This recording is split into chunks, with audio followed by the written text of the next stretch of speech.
నమస్తే, నేను మీ శ్రీజ. ప్రస్తుతం మనతో పాటు ప్రముఖ వేదిక ఆస్ట్రాలజర్ సురేష్ గారు ఉన్నారు. ఆయనతో మాట్లాడదాం. నమస్తే సురేష్ గారు. నమస్కారం అండి శ్రీజ గారు. సార్, అక్టోబర్ 2న సూర్యగ్రహణం ఏర్పడుతుంది అంటున్నారు. అసలు సూర్యగ్రహణం అంటే ఏంటి? అంటే ఇండియాలోనే ఉందా లేదంటే వేరే కంట్రీస్లో ఉందా? రింగ్ ఆఫ్ ఫైర్ అంటే ఏంటి? అసలు రింగ్ ఆఫ్ ఫైర్కి సూర్యగ్రహణానికి డిఫరెన్స్ ఏంటి? దానికి దీనికి ఏమైనా సంబంధం ఉందా? సో శ్రీజ, మనం చెప్పుకుంటే మీరు అడిగినట్టు అక్టోబర్ 2న సూర్యగ్రహణం అయితే ఉంది. ప్రపంచం అంతా లేదు, ఓకే, కొన్ని సెలెక్టెడ్ కంట్రీస్లో మాత్రమే ఉంది. అయితే ఈసారి అది ఇండియాలో లేదు. మనకి శాస్త్రాలు ఏం చెప్తున్నాయంటే రాత్రిపూట వచ్చే సూర్యగ్రహణానికి, పగటిపూట వచ్చే చంద్రగ్రహణానికి ఎలాంటి నియమాలు అవసరం లేదు, ఎలాంటి సూతకం ఉండదు, ఎలాంటి స్నానాలు చేయని అవసరం లేదు అని చెప్తూ ఉన్నారు. అయితే ఇప్పుడు మిగతా పార్ట్స్ కంట్రీస్లో ఉంది కాబట్టి ఏ కంట్రీస్లో ఉంది, ఎంతసేపు ఉంది అది మనం చెప్పుకుందాం. దాంతోపాటు రింగ్ ఆఫ్ ఫైర్ అని చెప్పేసి కూడా చాలా స్పెక్యులేటివ్గా మాట్లాడుతున్నా, దాని గురించి కూడా మాట్లాడదాం.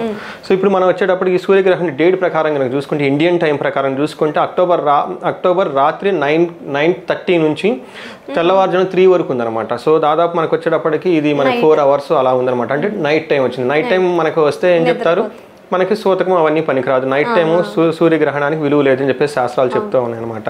మీరు చెప్పినట్టు ఇది గ్రహణం ఎలా వస్తుంది అనేది మనకి అందరికి ఆటోమేటిక్ చిన్నపిల్లల నుంచి స్కూల్ డేస్లో కూడా మనకు తెలుసు. భూమికి సూర్యుడికి మధ్య చంద్రుడు అడ్డొచ్చినప్పుడు అది మనకి సూర్యుడు మనకి కనపడకుండా ఉంటాడు కాబట్టి సూర్యగ్రహణం అయిపోతుంది. ఇది డే టైం ఉంటే అది సూర్యగ్రహణం, కానీ ఇది నైట్ ఉంది కాబట్టి అది మనకు వర్తించదు. మరి కొన్ని కంట్రీస్లో ఇదైతే వర్తిస్తుందని మనం చెప్పుకోవాలన్నమాట. అయితే ఏ కంట్రీస్లో వర్తిస్తుందంట? కరెక్ట్. సో దీన్ని కొన్ని కంట్రీస్లో వచ్చేటప్పుడు భారతదేశంలో అది ప్రమాణం ఉండదు అనమాట. రింగ్ ఆఫ్ ఫైర్ అని కూడా అదేటప్పుడు అది పెరు దేశంలో, న్యూజిలాండ్ దేశంలో, బ్రెజిల్, తర్వాత మెక్సికో, ఉరుగ్వే, దక్షిణ అమెరికా, ఈక్వెడార్, అంటార్కిటా, టోంగా ఇలాంటి కంట్రీస్లో అయితే చాలా ఎక్కువసేపు ఉంది. కొన్ని కంట్రీస్లో పాక్షికంగా, కొన్ని కంట్రీస్లో ఫుల్గా అయితే ఉందన్నమాట. ఆ కంట్రీస్లో సూర్యగ్రహణం ఉంది కాబట్టి జాగ్రత్తగా ఉండాలి. కరెక్ట్. ఆ కంట్రీస్లో ఉన్న వాళ్ళు జాగ్రత్తగా ఉండాలి. మీరు చెప్పినప్పుడు రింగ్ ఆఫ్ ఫైర్ అని ఎందుకు అంటారంటే ఇది కంప్లీట్గా సూర్యుడిని చంద్రుడు కవర్ చేసేస్తాడు అనమాట. కవర్ చేసి ఒక రింగు లాగా ఫామ్ అవుతుంది అనమాట. మధ్యలో బ్లాక్గా ఉండి చుట్టూతో ఒక గోల్డ్ రింగ్ లాగా ఉంటుంది కాబట్టి దాన్ని రింగ్ ఆఫ్ ఫైర్ అని చెప్పేసి అంటూ ఉంటారు. సో దాన్నే మనం సూర్యగ్రహణం అని చెప్పేసి మనం అనుకుంటూ ఉంటాం. అది ఇది ఎంతసేపు ఉంటుంది అని కనుక కరెక్ట్గా కనుక చూస్తే ఇలా ring of fire 7 minutes 7.5 minutes ఉంటుందని చెప్తున్నారు అనమాట కంప్లీట్గా. అంటే మనం చూసుకుంటే 360 degrees మొత్తం ఓవర్లాప్ అయ్యి ఒకదాని మీద ఒకటి వేసి ఉండేసి ముందు చంద్రుడు ఉండి దాని వెనక సూర్యుడు ఉండి ఒక రింగులాగా ఉంటుంది. ఇలాంటి చూడాల్సిన దృశ్యం 7.5 minutes ఉంటుంది అని చెప్పేసి చెప్తున్నారు. ఇది కూడా ఆ ఏరియాలో 2010 జులైలో వచ్చిందంట. సో ఇప్పుడు ఆల్మోస్ట్ 14 years తర్వాత మళ్ళీ అదే ప్లేస్లో రావడం అనేది ఇంకొక విశిష్టత. సో ఈ విధంగా మనం చూసుకుంటే సూర్యగ్రహణం గురించి చేసుకోవాలి. ఈసారి మనకి కన్యరాశిలో వస్తుంది. సో కన్యరాశి వాళ్ళకు కొంచెం జాగ్రత్తగా ఉండాలి. విధి సూతక నియమాలు అయితే పాటించిన అవసరం లేదు, కానీ వీళ్ళు వేరే ఆధ్యాత్మికంగా ఇంకొక పర్పస్ కానీ తర్వాత స్పిరిచువల్గా దీన్ని చాలా ఎక్కువ ఉపయోగించుకోవచ్చు. గ్రహణంకి ఏం చేయాలి, ఎలా ఉండాలి అని చాలామంది కొంచెం హైరాణ పడుతూ ఉంటారు.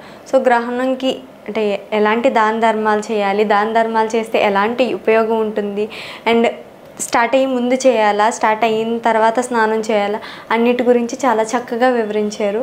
అందరికీ కూడా చాలా మంచి జరగాలని మనం కోరుకుంటున్నాము. అండ్ అందులోకి మిమ్మల్ని కాంటాక్ట్ అవ్వాలి అంటే, వాళ్ళకి ఇండివిజువల్గా ఏమైనా ప్రాబ్లమ్స్ ఉంటే మిమ్మల్ని కాంటాక్ట్ అవ్వాలంటే ఎలా సార్? సో స్క్రీన్ మీద కనిపిస్తున్న నెంబర్ ద్వారా మనకు కనెక్ట్ అయితే వాళ్ళకి ఆధ్యాత్మికంగా, నెక్స్ట్ జ్యోతిష శాస్త్రం ప్రకారం వాళ్ళకి కావాలనుకున్న ఏదైనా సమస్యలు కానీ ఏమైనా ఉంటే కనుక మనకి వాళ్ళని అడ్రస్ చేయొచ్చు. సో ఈ గ్రహణాన్ని సద్వినియోగం చేసుకోవాలని, అదే రోజు మహాలయ అమావాస్య కూడా ఉంది కాబట్టి ప్రతి ఒక్కళ్ళు దాన ధర్మాలు చేయాలని, కోయిన్సిడెంట్గా గ్రహణం కూడా వచ్చింది కాబట్టి ఈ అవకాశాన్ని ఎవరు మిస్ చేసుకోకూడదని చెప్పేసి నేను అనుకుంటూ ఉన్నానండి. అందరికీ అష్టైశ్వర్యాలు భోగభాగ్యాలు కలగాలని చెప్పేసి మనం కోరుకుంటున్నామండి. ధన్యవాదాలు సార్.